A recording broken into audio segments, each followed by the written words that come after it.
né? Mas... São os caras bons para ser satirizados, né? Então, enfim. Bons para ser satirizados. São a matéria-prima da sátira. Agora, doa quem doer, quem doer, como dizia o Collor, na hora do vamos ver, você tem o Tonico Tinoco lá atrás, o Fernando Sorocaba ou o Michel Teló aqui na frente, eles são coisas de uma mesma linha. Sim. De um país que cresceu de um certo modo, de uma cultura que se desenvolveu de um certo modo.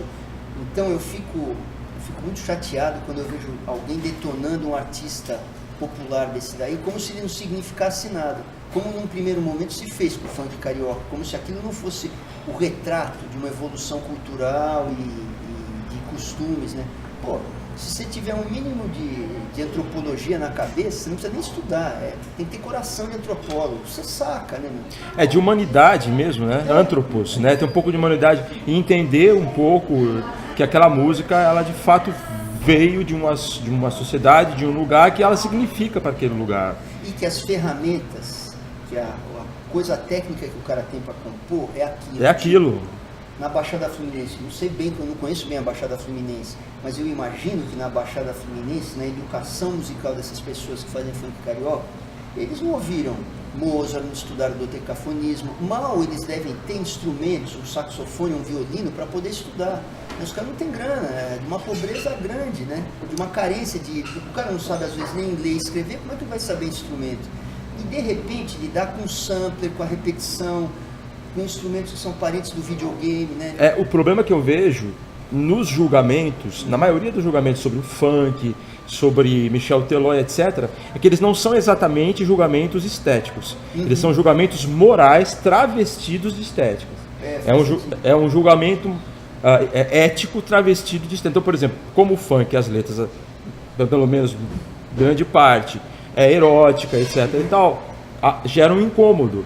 Mas era o mesmo incômodo que gerava, por exemplo, o samba, o lundu no começo do século XX, que era proibido. Tem letras, tem marchinhas do Braguinha que tem uma conotação erótica quase que explícita, às vezes, né? Eu acho que o explícito pro funk carioca, eu acho que ele conta de uma população que cresce sendo educada um pouco pela escola, que deve ser a escola pública, que é uma escola em crise, e também pela comunicação de massa, que muitas vezes eu acho que é uma criação sem muita nuance. Sim. Não é a sutileza que comanda, é não o explícito.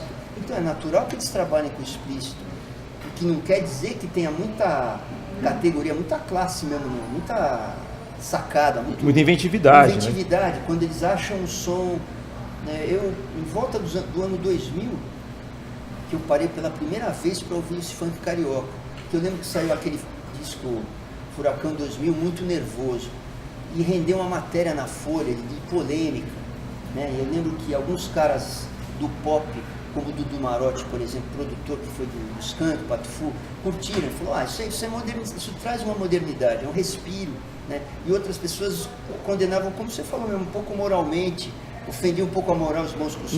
No fundo, né? Nietzscheanamente falando, no fundo, esses julgamentos estéticos, eles ocultam de fato um julgamento ético, né? Existe um incômodo, né? Principalmente porque é até uma classe baixa que está se atrevendo a falar, né? Dessa forma despudorada, né? Então isso, assim, até psicanaliticamente falando, é o recalcado que está falando, e aí a gente vai lá e segura e não quer, né? E não só no funk, mas também, né, nesse bom mocismo excessivo, né? Que também é aí uma crítica à MPB e até uma sátira que possível e passível à MPB. Por exemplo, a MPB moderna, muito dela é insossa, é insípida. Criou-se uma diluição da MPB e ela ficou pasteurizada. Então já tem todos os clichês, todas as formas. Mas enfim, eu queria voltar um pouco para a questão do humor, porque pintou uma coisa legal aqui, que a gente falou na tangência, né? No viés, que é a questão do humor paulista, que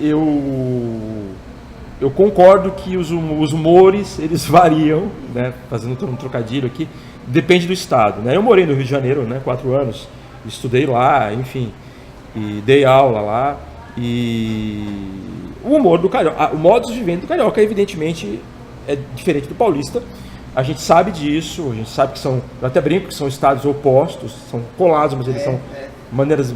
E o humor é diferente. Portanto, a música que se faz com humor aqui é diferente da música que faz com humor lá.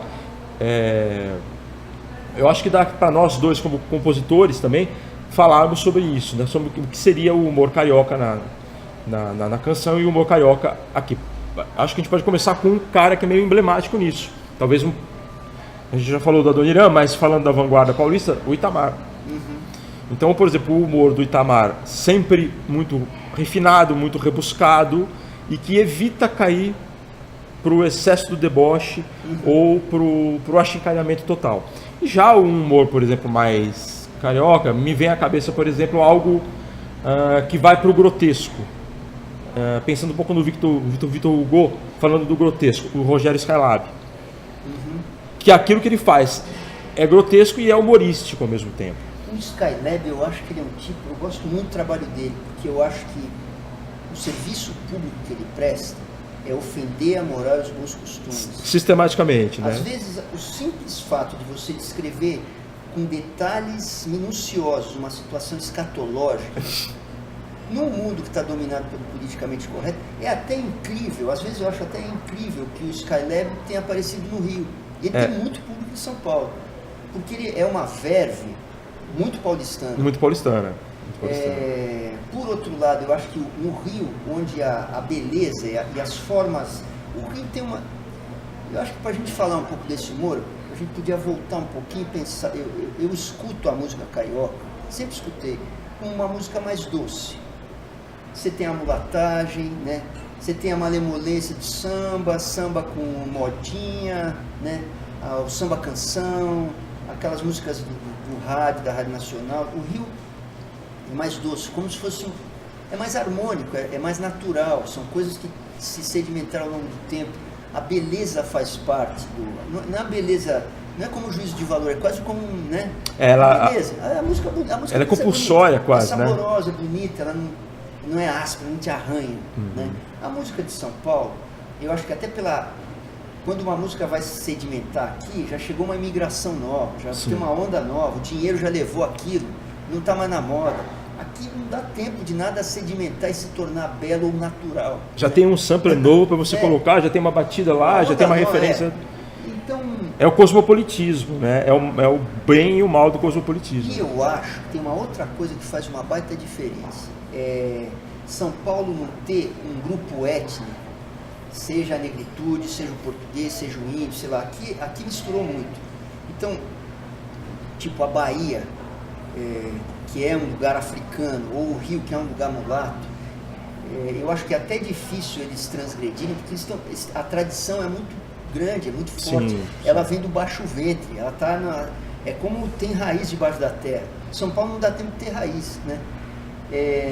Eu lembro, só fazendo um parênteses, por exemplo, lá na Unirio, eles tinham a escola de choro lá, a escola de samba da Unirio, que funcionava aos sábados, que a Amélia Rabelo meio que coordenava, enfim. Para eles o samba é uma coisa como uma árvore. Muito forte. Sai do chão, para eles está natural. Para nós não tem nada que sai do chão, né? Não tem nada. A gente está andando sobre se é o rock and roll ou se é o sertanejo, né? Ou se é Inesita Barroso, ou se de repente... Ou até o rap, porque o rap é natural, o rap ele existe, se ele for pensar, dos anos 80, já Racionais tem quase esse tempo, né? O Taíde, né? Eu lembro do Mulheres Negras, esses eram caras que estavam em volta ali.